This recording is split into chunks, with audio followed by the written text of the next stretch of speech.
বিসমিল্লাহির রহমানির রহিম। হাজার বছর আগের কথা। মিশরে বনি ইসরায়েল ছিল দাস। ফেরাউন নিজেকে দেবতা দাবি করত এবং প্রতিটি নবজাতক ইসরায়েলি ছেলেকে হত্যার আদেশ দিয়েছিল। এই অন্ধকার সময়ে একটি শিশুর জন্ম হল, মূসা।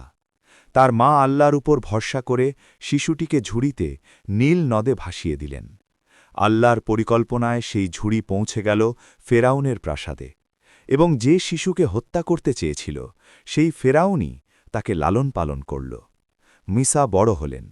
যৌবনে ন্যায়ের জন্য লড়তে গিয়ে দুর্ঘটনায় এক মিশরীয় মারা গেল। তিনি মাদিয়ানে পালিয়ে গেলেন, সেখানে 10 বছর কাটালেন।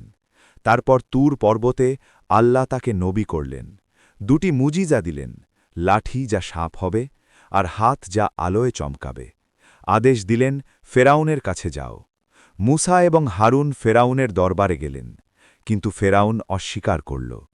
তারপর এলো মহা প্রতিযোগিতা। জাদুকরদের সাথে মোকাবিলায় মূসার লাঠি সবকিছু গিলে ফেলল। জাদুকররা সত্য দেখে সিজদায় পড়ে গেল এবং ঈমান আনল। ফেরাউন আরও কঠোর হল। আল্লাহ 9টি মহা নিদর্শন পাঠালেন: রক্ত, ব্যাঙ, পঙ্গপাল, অন্ধকার। কিন্তু ফেরাউন প্রতিশ্রুতি ভঙ্গ করতে থাকল। অবশেষে বনি ইসরায়েল মিশর ত্যাগ করল। ফেরাউন তাদের তাড়া করল। লোহিত সাগরের সামনে আটকা পড়ল তারা। তখন মূসা লাঠি দিয়ে সাগরে আঘাত করলেন। সমুদ্র 2 ভাগ হয়ে গেল। বনি ইসরায়েল নিরাপদে পার হল, কিন্তু ফেরাউন এবং তার সেনাবাহিনী ডুবে মরল। বনি ইসরায়েল মুক্ত হল। এই গল্প আমাদের শেখায়, আল্লাহর পরিকল্পনা সর্বশ্রেষ্ঠ। অত্যাচারীর পতন অবশ্যম্ভাবী। সত্য সব সময় জয়ী হয়। আল্লাহর উপর ভরসা করলে তিনি দুর্বলকেও শক্তিশালীর বিরুদ্ধে বিজয়ী করেন।